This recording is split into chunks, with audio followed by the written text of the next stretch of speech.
बिस्मिल्लाहिर्रहमानिर्रहीम, अस्सलाम वालेकुम। आप देख रहे हैं program capital live with Anika. मैं हूं आपके साथ अनीका निसार। नाज़रीन, हर दौर में हर हुकूमत में शुमार स्कैंडल्स का अंबार मंजर आम पर आता है और पाकिस्तान तहरीक इंसाफ की हुकूमत भी इस सेंस में कुछ ज़्यादा मुख्तलिफ नहीं है। चीनी के बहरान की बात सामने आई, चीनी का स्कैंडल, आटे का स्कैंडल, उसके बाद फिर IPPs का मामला जो कि अभी तक ब्रश असाइड हुआ है।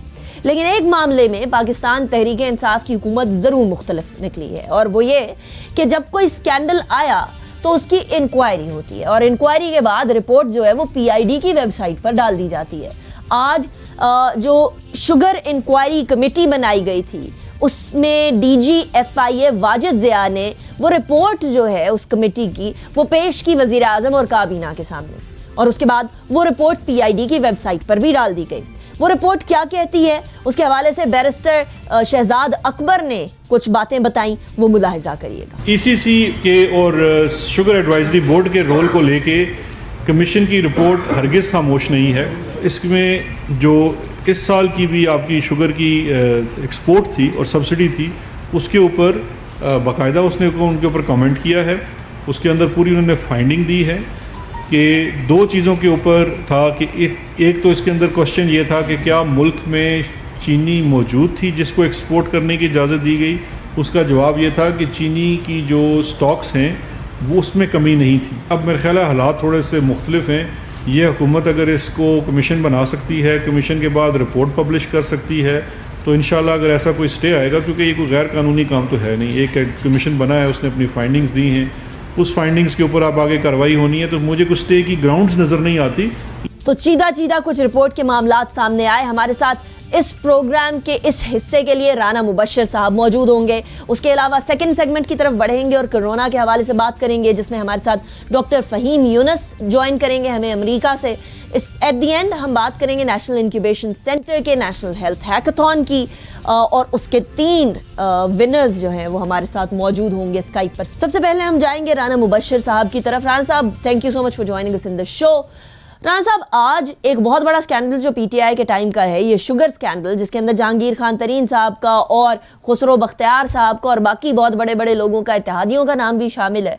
ये बताइए राना साहब, how do you see this, ये तमाम सिनेरियो को, एक ये स्कैंडल सामने आना, फिर रिपोर्ट आना, फिर रिपोर्ट के बारे में सवाल होना कि पब्लिक होगी नहीं होगी, फिर पब्लिक हो जाना, how do you see it? देखिए, 2-3 चीजें इसमें जरा ज़हन में रख लीजिएगा। जहां तक ताल्लुक है ना वाजिद ज़िया साहब की इंटेग्रिटी का, तो वाजिद ज़िया की इंटेग्रिटी को तो डाउट नहीं किया जा सकता।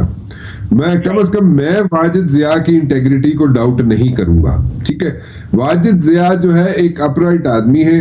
ठीक है, वाजिद ज़िया जो है, हाँ ठीक है, we are part of this society, we do extend favours, but then again Wajid Zia जो है बिल्कुल कोई ऐसा काम नहीं करेंगे जो कि ऐसे कह लें कि गलत हो। ठीक है, अच्छा, अब बात आ गई जनाब रिपोर्ट की। रिपोर्ट ये है कि देखें, हमेशा हम में एक बड़ी इंपॉर्टेंट बात है, this is very very important.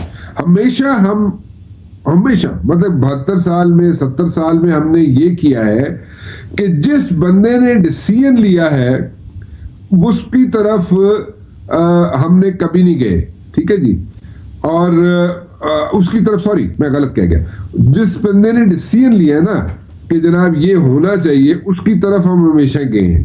ठीक है, this is for the first time कि हम जो है उसको वो सारे जो चलता रहा है सिलसिला या जो SOP चलता रहा है 70-72 साल में, हम उससे हट के हम चाहते ये है कि जिस बंदे ने फायदा उठाया है उसके सर पे हम सारा मुद्दा डालना चाहते।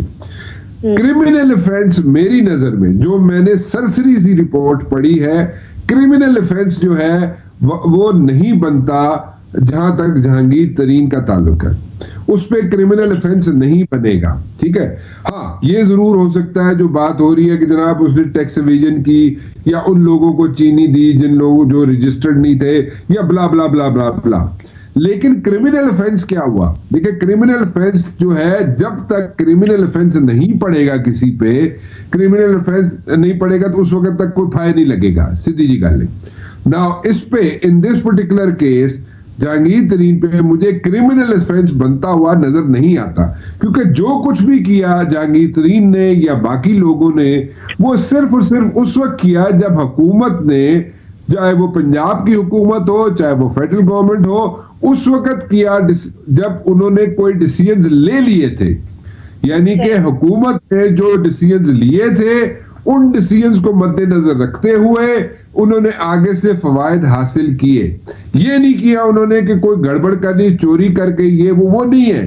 बट देन अगेन नुकसानात जो हुए, गवर्नमेंट एक्सचेकर को जो नुकसान हुआ, आउटकम में दूसरे अगले स्टेप पे जा रहा हूं, हो ये सकता है कि जो गवर्नमेंट एक्सचेकर को नुकसान हुआ, सपोजिटली 5 अरब का हो गया, 4 अरब का हो गया, 3 अरब, वो जो what ever the ABC figure is, जो भी नुकसान हुआ, कल को मुझे लगता ये है कि जनाब वो कहेंगे जनाब ये जो गवर्नमेंट एक्सचेकर को नुकसान हुआ, हमने तो वो काम किया जो हुकूमत वक्त का फैसला था, हमने कोई चीज इधर से रद्दो बदल नहीं की, ठीक है, Right. और हुकूमत वक्त का जो फैसला था उसको फॉलो किया, हमने मनोमन फॉलो किया। अब अगर इसमें भी अगर कोई कोताही हुई है तो वो हम पे बैक करने के लिए तैयार हैं। Now this is the situation. मैंने आपको अंदर की कहानी बताई है, अंदर की स्टोरी बताई है, ये इस तरह हो सकता है, इस तरह है। फिर मैं आपको बोलूंगा, एक बार फिर रिपीट करूंगा, जहां तक वाजिद जिया की इंटेग्रिटी का सवाल पैदा होता है उस पर मैं डाउट नहीं करूंगा। वाजिद जिया वो पर्सनैलिटी है, वो किसी के प्रेशर में नहीं आएगा। वाजिद जिया बिल्कुल अच्छा नहीं, उन्होंने तो अपना काम कर दिया ना, वजीर आजम के सामने रिपोर्ट उन्होंने पेश कर दी है, he is done his job so far. अच्छा राना साहब, एक बड़ा मसला डेवलप हुआ है और वो ये कि एक ऐसी जमात जो हमेशा से कहती आई कि हम करप्शन को दूर करेंगे, हम वो मामलात जो कि पाकिस्तान की जड़ों को खोखला करते हैं, ऐसे खुर्द बुर्द उसको ख़त्म करेंगे। एक ऐसी हुकूमत के टाइम पर जहां जिसका सरबरा एक ईमानदार शख्स के तौर पर जाना जाता है, यानी इमरान खान साहब, एक ऐसे टाइम पर बहुत सारे स्कैम्स ने सर उठाना शुरू कर दिया और अभी भी 1-2 स्कैम्स ऐसे हैं जो कि पाइपलाइन में हैं, वो भी जल्द आने वाले हैं। राना साहब, ये हो क्या रहा है? IPPs हो गए, चीनी आटा हो गए, कई चीजें हमारे सामने इस तरह की आने लग गई हैं, व्हाई? हाँ, ये बड़ा इंपॉर्टेंट चीज है, दिस इज वेरी इंपॉर्टेंट, बहुत इंपॉर्टेंट क्वेश्चन किया आपने। देखिए बात ये है कि एक होता है बंदा जो कि इनोसेंट हो।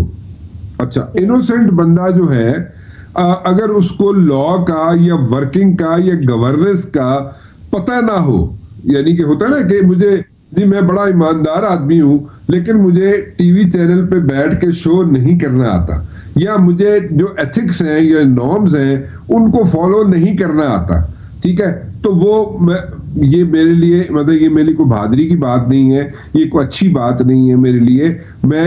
मुझे जब तक ABC नहीं आती होगी मेरे टीवी चैनल पे काम करने की, मैं ये नहीं कहता कि मैं बहुत बड़ा कोई एक्सपर्ट बन गया हूं, नहीं, हम रोज सीखते हैं और हर रोज सीखना चाहिए हमें।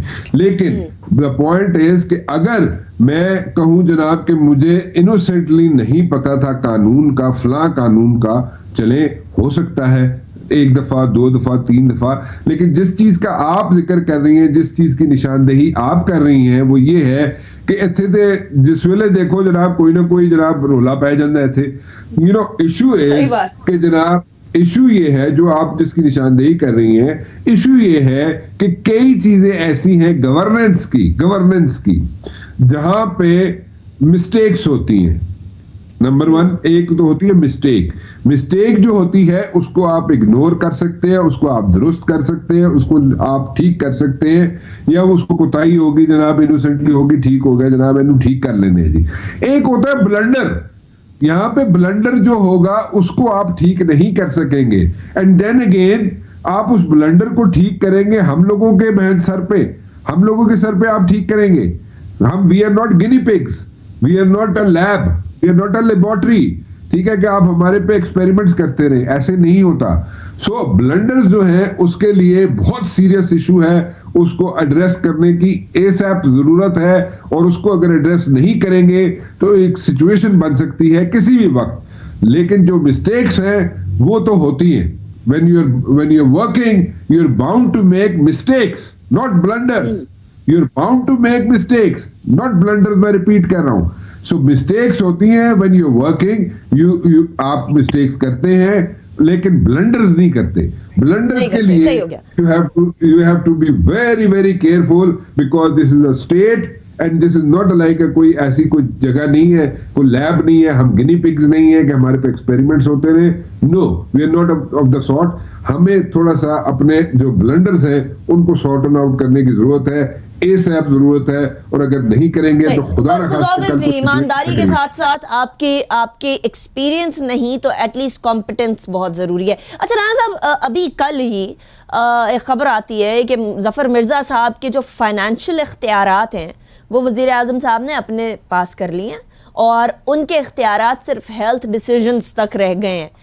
राणा साहब, ऐसे तो नहीं वज़ीर आज़म साहब किसी से माली इख्तियारात लेते, इसके पीछे कोई ना कोई कहानी, कोई ना कोई मामला तो ज़रूर होगा, क्योंकि वज़ीर आज़म साहब को अगर कहीं नज़र आ रहा हुआ कि मामलात इधर उधर जा रहे हैं, पैसे इधर उधर जा रहे हैं, तो यकीनन उनको बुरा लगा होगा कि एक ऐसे मौके के ऊपर इसीलिए उन्होंने इख्तियारात ले लिए होंगे। क्या ये प्रिजम्पशन दुरुस्त होगी आपकी नज़र में?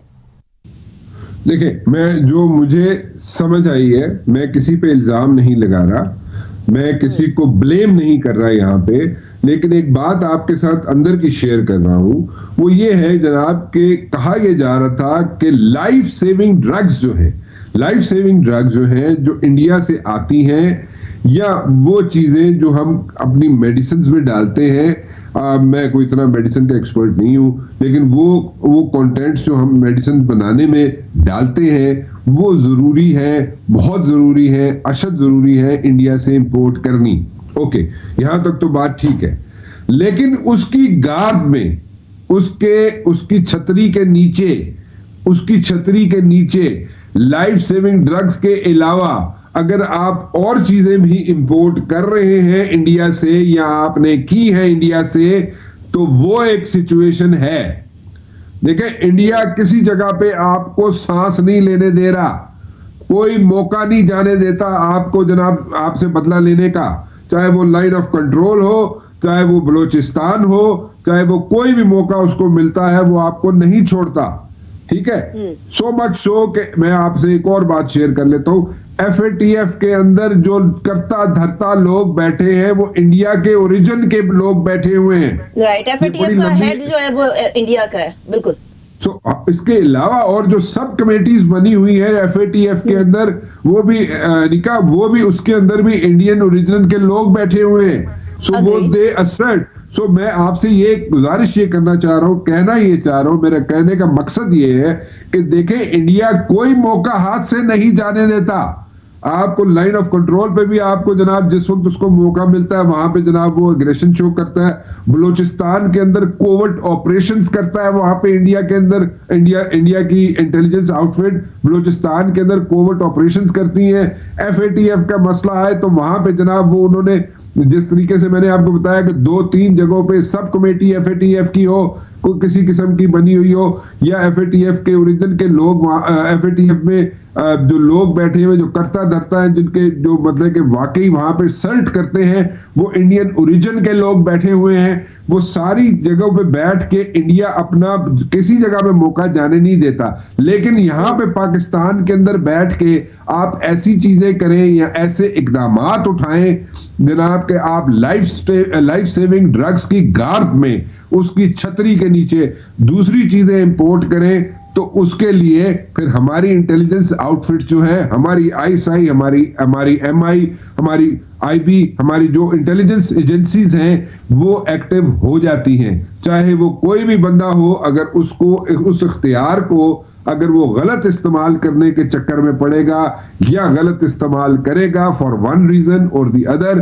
तो फिर तो बिजली तो गिरेगी उस पर।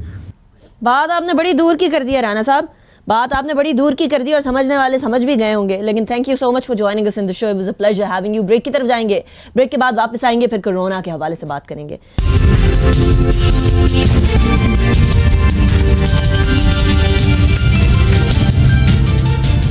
वेलकम बैक आफ्टर ब्रेक पे जाने से पहले हम मुल्क की सियासत के हवाले से बात कर रहे थे। अब जरा कोरोना की तरफ से करते हैं। एक ऐसी वबा जिसने तकरीबन 48,000 पाकिस्तानियों को अपना शिकार कर लिया और 1,000 से ज़ायद अमवात वाक़या हो चुकी हैं। हमारे साथ अभी डॉक्टर फ़हीम यूनुस मौजूद हैं अमरीका से, जो कि कोरोना के शुरू होने से लेकर अब तक बहुत सारी गलत फहमियों को अपने ट्विटर हैंडल के ज़रिए दुरुस्त करते रहे हैं और हमें सच्चाई से आगाह भी करते रहे हैं। बहुत शुक्रिया डॉक्टर साहब, आपने हमें ज्वाइन किया। मुझे मालूम है कि आपका स्केड्यूल बिजी है। डॉक्टर साहब, सबसे पहले तो एक बड़ा अहम सवाल जो पूरी दुनिया अभी सोचने पे मजबूर है वो ये कि लॉकडाउन या नो लॉकडाउन, और लॉकडाउन किस हद तक।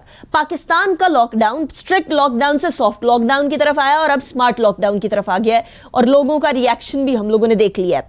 डॉक्टर साहब, लॉकडाउन खोलने के लिए आपकी नजर में हम तैयार हैं? क्या लॉकडाउन का पर्पस पाकिस्तान में सर्व हुआ? जी, थैंक यू वेरी मच आपके इनविटेशन का। सबसे पहले तो मैं ये अर्ज करूंगा कि लॉकडाउन एक ऐसी स्ट्रैटेजी है जो मुल्क यूज करते हैं अपनी कैपेसिटी को बिल्ड करने के लिए, और मेरी बहुत हमदर्दी है पाकिस्तान की गवर्नमेंट के साथ। उनके लिए एक बहुत बड़ा चैलेंज है ये, और हमें ये हमेशा जहन में रखना चाहिए कि एक आसान क्वेश्चन नहीं है उनके लिए। उनको बहुत सारी प्रायोरिटीज को बैलेंस करना है, लेकिन बेस्ट टाइम लॉकडाउन का होता है बहुत शुरू में, जब आप कंटेनमेंट करते हैं इस डिजीज की, जब आपके 10, 20, 40 मरीज हों और आप कोशिश करते हैं कि लॉकडाउन करें ताकि एक तो वो बीमारी फैले ना, और दूसरा उन 2-3 हफ्तों में आपने एक प्रोजेक्ट होता है आपके माइंड पे, आप कोशिश कर रहे होते हैं कि आपके पास हजारों लाखों टेस्ट आ जाएं, आप हजारों लाखों बल्कि उससे भी ज्यादा मिलियंस तक आपके पास PPE मौजूद हो, जो गाउन्स हैं, ग्लव्स हैं, फेस शील्ड्स हैं, और आपके पास हजारों लाखों की तादाद में रजाकार ट्रेन हो जाएं कि जो कांटेक्ट ट्रेसिंग कर सके। जब आप ये 3 चीजें, और इसके अलावा भी तफसील मौजूद है, लेकिन अगर आप ये 3 चीजें कर लें तो फिर आप 2 या 3 हफ्ते के बाद जब लॉकडाउन खोलते हैं तो आप पूरी अपनी आवाम को इन फैसिलिटीज के साथ टेस्ट करते रहते हैं, साथ साथ आप उनको ट्रेस कर सकते हैं और साथ साथ आइसोलेट कर सकते हैं। साउथ कोरिया ने बिल्कुल यही किया था। अगर आप गौर कीजिए तो साउथ कोरिया ने कोई ऐसे बड़े लॉकडाउन्स नहीं किए, सिंगापुर ने इस तरह के लॉकडाउन्स नहीं किए, लेकिन उन्होंने उस कैपेसिटी को बिल्ड किया जो कि शायद अभी तक हम नहीं कर पाए। राइट। अच्छा डॉक्टर साहब, एक बड़ी हैरानकुन बात है वो ये कि कोरोना वायरस आता है, पूरी दुनिया के अंदर फैल जाता है, मगरिब के अंदर वो बहुत बड़ी तादाद के अंदर अमवात का बाइस बनता है, और यहाँ साउथ एशिया के अंदर उस लेवल के ऊपर अमवात नहीं वाक़या होती हैं, अल्लाह का शुक्र है। लेकिन ये मुख्तलिफ हम लोगों को रिएक्शन नज़र आ रहा है, ऐसा क्यों है डॉक्टर साहब? जी, इसके बारे में अभी हम बहुत कुछ जान गए हैं इस वायरस के बारे में पिछले 100 दिन में, लेकिन हम बहुत कुछ अभी नहीं भी जानते। अब ये वो फैक्टर्स हैं जिनके बारे में अभी हमें पता नहीं है। मल्टीपल इसकी थ्योरीज हैं, depending upon whether you are an optimist और यू आर अ पेसिमिस्ट और अ रियलिस्ट। तो if you are an optimist तो कुछ थ्योरीज ऐसी हैं, कुछ ऐसी सेल, एक बहुत बड़ा जर्नल है जिसमें अभी मैंने वो ट्वीट भी किया उसका आर्टिकल, कि उन्होंने जब इसका तज्जिया किया तो 40 से 60% तक लोगों में उनको क्रॉस इम्यूनिटी मिली, जिसका मतलब है कि 6 और 7 पहले भी कोरोना वायरस आ चुके हैं, ये पहला कोरोना वायरस नहीं है। तो हो सकता है कि सीजनली हर साल सर्दियों में जो खांसी, नज़ला, जुकाम होता है वो किसी पुराने कोरोना वायरस की वजह से हो, और उसकी कुछ कुव्वत मुदाफ़ियत ऐसी है जो इसके खिलाफ भी हमें हेल्प करे। ये एक थ्योरी है, इसका क्या रिजल्ट होगा हमें अभी नहीं पता। गर्म मौसम के बारे में जहाँ तक ताल्लुक है, देखें ये वायरस एक शख्स से दूसरे शख्स तक जाता है, और ह्यूमन बींग्स में टेम्परेचर 98.6 रहता है सर्दियों में भी और गर्मियों में भी। तो वायरस मेजॉरिटी जो है उसकी स्प्रेड वो एनवायरनमेंट से नहीं है, majority spread person to person है। इसलिए मेरा ख्याल है गर्मियों का इंतजार नहीं करना चाहिए, क्योंकि बहुत सारे मुल्कों में जहाँ बहुत गर्मी थी ये वायरस बहुत तेजी से फैलता रहा। सही। अच्छा डॉक्टर साहब, शुरुआत में तो कोरोना वायरस के बारे में यही कहा जा रहा था कि डायरेक्टली आपके सांस के निज़ाम को यानी रेस्पिरेटरी सिस्टम को जाकर इम्पैक्ट करता है, लेकिन उसके बाद फिर कुछ केसेस में मेनिंजाइटिस और एंसेफेलाइटिस भी देखा गया।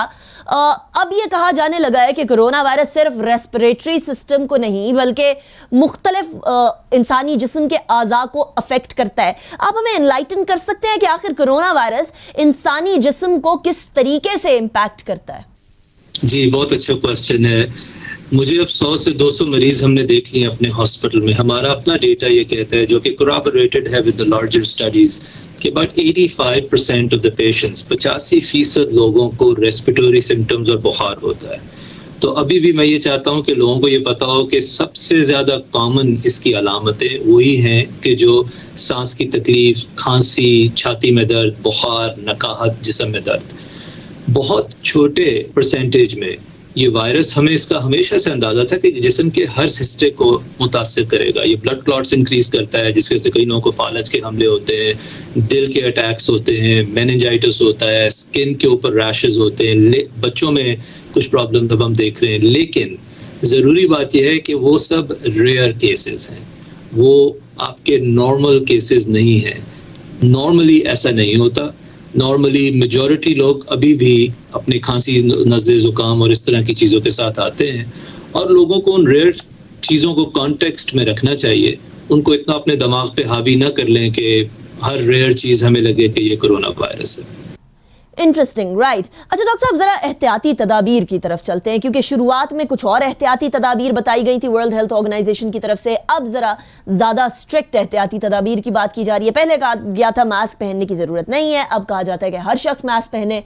ऐसे में जब पूरी दुनिया लॉकडाउन खुलने की तरफ आ रही है, पाकिस्तान में भी लॉकडाउन स्मार्ट हो गया है, एहतियाती तदाबीर हमें अपनानी क्या चाहिए? जी देखिए, मैंने अपनी आधी ज़िंदगी पाकिस्तान में गुजारी है। मैं भी जनवरी में पाकिस्तान में था। मैं बहुत अच्छी तरह समझ सकता हूँ कि वहाँ के हक़ाइक़ क्या हैं और फिज़िकल डिस्टेंसिंग कितनी मुश्किल है जब आप एक थिकली पॉपुलेटेड एरिया में होते हैं। मेरे ख़्याल में सबसे ज़रूरी चीज़ ये है कि आप अपने हाथ धोइए और आप एक अपना मास्क पहनिए। जब मास्क पहने तो कोशिश करें कि उसको बार बार बाहर से हाथ मत लगाएं, क्योंकि उसकी बाहर की सरफेस काफ़ी कंटामिनेटेड होगी। और सबसे इम्पोर्टेंट बात यह है कि आप लोगों से कम 6 फुट का फासला रखिए। ये बहुत मुश्किल है हमारे कल्चर में, लेकिन ये सबसे इम्पोर्टेंट है। अगर कोरोना वायरस खुदा न खास्ता किसी को हुआ तो मेरी प्रेडिक्शन ये है कि वो आपको किसी गत्ते के डब्बे से या खाने से या ग्रोसरीज से या ATM से या पेट्रोल पंप से नहीं होगा, वो आपको किसी इंसान से होगा। जो वीडियोस इस वक्त सर्कुलेट कर रही हैं, बाजार हमारे भरे हुए हैं, कंधे से कंधा मिला हुआ है, that is the recipe for corona virus. जब आप इंसानों के बहुत करीब होंगे तो हो सकता है कि उनमें से कोई शख्स खांसी करे, ज़ुकाम करे, क्योंकि जब भी कोई शख्स खांसी करता है बगैर मास्क के तो 3000 छोटे छोटे ड्रॉपलेट्स, जिनको हम कहते हैं, वो हवा में महलूल हो जाते हैं कुछ देर के लिए। और अगर आप छींक लेते हैं तो ऐसे 40,000 छोटे छोटे कतरे हवा में कुछ देर के लिए महलूल हो जाते हैं। और ये है वो तरीका जिससे वायरस होती है।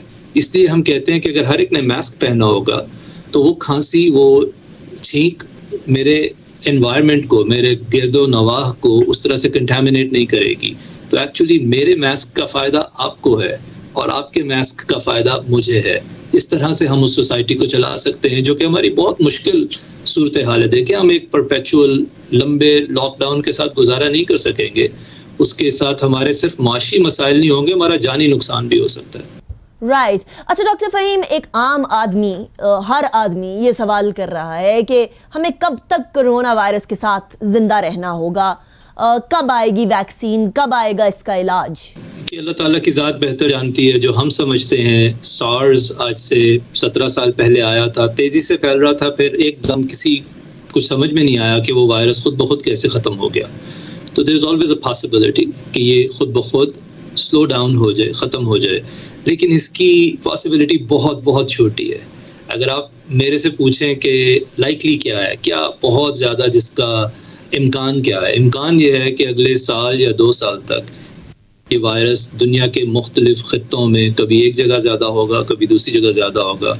और मुझे फ़िक्र ये है कि Latin America, south America, Africa और एशिया सब कॉन्टिनेंट, ये 3 वो एरियाज़ हैं जहाँ मुझे लगता है कि ये आग अभी और भड़केगी, अभी बढ़ेगा ये वहाँ। और फिर सर्दियों का मौसम आएगा, रेगुलर फ्लू आएगा, उसके साथ ये ब्लेंड होगा, मुश्किल हो जाएगा इसको दोबारा से डील करना। फिर इकोनॉमी पे प्रेशर्स आएंगे, लोगों की हिम्मत कम हो जाएगी, लोग किसी स्टेज पे दिल बर्दाश्ता होके हिम्मत छोड़ देंगे, फिर ये वायरस की वेव्स आएंगी और फिर किसी स्टेज पे इंशाल्लाह वैक्सीन आएगी। लेकिन वैक्सीन भी मैं नहीं समझता कि लोग उसको लाइट स्विच की तरह ना समझें कि एक दिन वैक्सीन आएगी और अगले हफ्ते सारी दुनिया को वैक्सीनेशन मिल जाएगी। वो वैक्सीन 2-3 तरह की होगी, मुख्तलिफ मुल्कों से आएगी, उसके अंदर दोबारा प्रायोरिटी के इश्यूज होंगे। आज हम सबको टेस्ट्स नहीं दे पा रहे, तो क्या आपको ये समझ लगता है कि हम सबको वैक्सीन दे पाएंगे? तो हमारी सोच आज 6 महीने 1 साल आगे होनी चाहिए मुल्की तौर पे।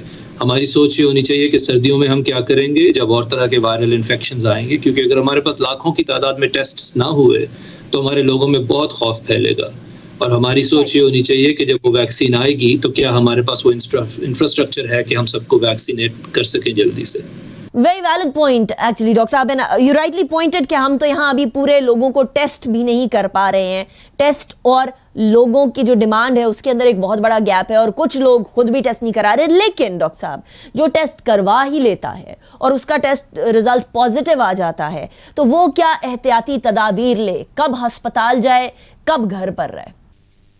अगर तो किसी का कोरोना वायरस टेस्ट पॉजिटिव है तो बेस्ट ये बात है कि आप घर रहिए और आप अपने आप को अलग कर लीजिए अपने बाकी फैमिली मेंबर से। अगर एक छोटे कमरे में रहिए, अपना कोशिश करें बाथरूम अलग रखें, अपने कपड़े, अपना तौलिया, अपने बर्तन अलग कर लीजिए 2 हफ्ते के लिए। मुझे अंदाज़ा है बहुत घरों में कंबाइंड फैमिली सिस्टम है, बहुत ज़्यादा अफराद रहते हैं।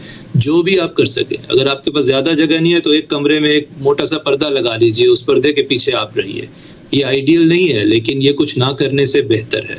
और 14 दिन के बाद जब आपके सिम्टम्स 3 दिन तक ख़त्म हो जाते हैं और 3 दिन तक आपको कोई सिम्टम नहीं है तो फिर आप दोबारा लोगों में मिलजुल सकते हैं, आपको दोबारा टेस्ट की ज़रूरत नहीं है। 100 में से 90 लोग अगर ये करेंगे तो वो खुदा के फजल से ठीक रहेंगे। हमारा डाटा अभी तक ये कहता है उनको अस्पताल जाने की ज़रूरत नहीं पड़ेगी। आपको कब अस्पताल जाना है? अगर आपको सांस लेना बहुत मुश्किल हो जाए, अगर आपका बुखार ना ही टूट रहा और आपको जिस्म में दर्दें इतनी हैं कि आपने खाना पीना छोड़ दिया, आपकी नकाहत हो रही है, आपका ब्लड प्रेशर नीचे जा रहा है और आपको सांस नहीं आ रहा, फिर आपको 100 में से 10 लोगों को अस्पताल जाना पड़ेगा। और उनकी फिर मज़ीद अपनी एक तफसील है कि उनके क्या ऑड्स हैं और कैसे उनका आउटकम क्या होगा। राइट डॉक्टर फ़हीम यूनुस साहब, बहुत शुक्रिया आपने हमें ज्वाइन किया। अभी ब्रेक की तरफ जाएंगे, ब्रेक के बाद वापस आएंगे और बात करेंगे नेशनल इंक्यूबेशन सेंटर के नेशनल हेल्थ हैकाथॉन की। See you after the break.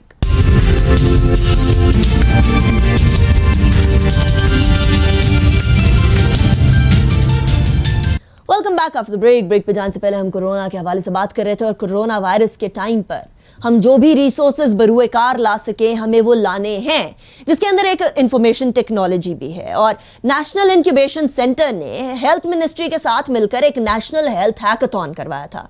इस नेशनल हेल्थ हैकाथॉन में कुछ विनर्स सामने आए हैं। उन विनर्स में से 2 हमारे साथ मौजूद हैं। सबसे पहले हमारे साथ ज़ीशान करामत होंगे जिनके स्टार्टअप का नाम है डिटेक्ट नाउ, और उसके बाद सैयद वजाहत हमारे साथ होंगे। सैयद वजाहत के स्टार्टअप का नाम है लर्निंग पिच। दोनों से बात करेंगे और दोनों से जानने की कोशिश करेंगे कि आखिर उनके स्टार्टअप्स हैं क्या। सबसे पहले Zeeshan, thank you so much for joining us in the show.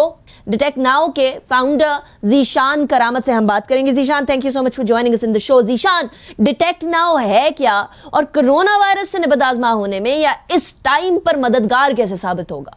जी बिल्कुल, डिटेक्ट नाउ ये एक मेडिकल डायग्नोस्टिक टूल है जो कि आपके खुश्क खांसी और कुछ और बायोमार्कर्स कलेक्ट करके कि आपको लंग्स की कोई डिजीज है या नहीं, या आप स्मोक करते हो, और ये सिंपल फॉर्म फिल करके 5 मिनट में आपको 97% एक्यूरेसी के साथ बता देता है कि आपको कोरोना वायरस है या नहीं, या आपको कोई और डिजीज है। करंटली कोरोना वायरस के पीरियड में PCR टेस्ट नॉर्मली टेक्स 1 से 2 दिन टाइम लेते हैं, और हमने रिसेंटली पाकिस्तान में एक स्टडी की थी जिसमें हमारे टूल की परफॉर्मेंस PCR टेस्ट रिजल्ट्स के कंपेरेबल आई है। और हमारी टीम हमने इस टूल पर काम करना फरवरी से स्टार्ट किया था। हमने स्विट्ज़रलैंड में ये काम शुरू किया था from a hackathon, and we were lucky कि हम वो जीत गए। उसके बाद हमें काफ़ी मोमेंटम मिला कि हम अपना MVP ये पूरा एल्गोरिदम बनाएं, और फिर उसके साथ साथ गूगल और अमेज़न ने भी हमें काफ़ी हेल्प की थी। उन्होंने हमें कहा क्योंकि ये एल्गोरिदम डीप लर्निंग के प्रिंसिपल पे काम करता है जो कि बिल्कुल इंसानी ब्रेन की तरह के असूलों पे काम करता है, और इसके लिए हमें काफ़ी ज़्यादा सुपर कंप्यूटर और कंप्यूटेशनल पावर चाहिए थी। तो उसमें हमें गूगल और अमेज़न ने काफ़ी सपोर्ट की थी। और फिर उसके बाद हमने अपना MVP कंप्लीट करने के बाद पाकिस्तान में national institute of health hackathon में पार्टिसिपेट किया था, जिसमें NIC की टीम ने हमारी बहुत ज़्यादा मदद की थी। और अब हमारा टूल विद इन हम FDA अप्रूवल और एथिकल कमेटी अप्रूवल की स्टेज पे हैं। विद इन वीक्स और या विद इन अ मंथ हमारा ये टूल मार्केट में रेडी हो जाएगा। राइट अच्छा ज़ीशान, 2-3 बातें क्विकली। एक तो डिटेक्ट नाउ आपने कहा कि वो तकरीबन PCR के टेस्ट के बराबर आता है, तो ये तो एक तरह से टेस्ट की कीमत ना होने के बराबर होगी, which is a very good thing. इसके अंदर NIC ने आपको कितना हेल्प की? दूसरा, आप क्या समझते हैं कि आपका ये जो स्टार्टअप है वो किस हद तक अवाम के काम आ पाएगा, किस हद तक अवाम की मदद कर सकेगा? हाँ, NIC की टीम हमारी बहुत मदद कर रही है। उन्होंने हमें यूनाइटेड नेशंस के साथ कनेक्ट किया है और उसके अलावा मिनिस्ट्री ऑफ हेल्थ के साथ भी हम अभी बात कर रहे हैं कि हम अपने इस टूल को कैसे पाकिस्तान में आम शहरी के लिए अवेलेबल करें। पाकिस्तान में रूरल एरियाज में इंटरनेट पेनिट्रेशन थोड़ी कम है, तो उसके लिए हम अपनी हेल्पलाइन टेलीफोन हेल्पलाइन का आगाज़ भी कर रहे हैं और इसके साथ साथ इन फ्यूचर हम टेली हेल्थ की ऑप्शन भी डाल रहे हैं कि रूरल एरियाज में जहां डॉक्टर्स या इवन इन कोरोना पीरियड बहुत मुश्किल है हॉस्पिटल जाना, तो उसमें टेली हेल्थ के थ्रू भी आप बहुत आसानी से किसी डॉक्टर की हेल्प ले सकते हैं आफ्टर बीइंग डायग्नोज्ड। राइट अब चलते हैं जरा सैयद वजाहत की तरफ। सैयद वजाहत का जो स्टार्टअप है इसका नाम है learning pitch. Thank you Wajahat for joining us in the show. ये बताइए learning pitch, how does it help during corona और ये असल में है क्या? Thank you for giving me the time. Learning pitch जो है बेसिकली एक एजुकेशनल टेक्नोलॉजी कंपनी है। हम लोग ऑनलाइन लर्निंग प्लेटफॉर्म बनाते हैं जिससे बच्चे पाकिस्तान भर में हमसे इंटर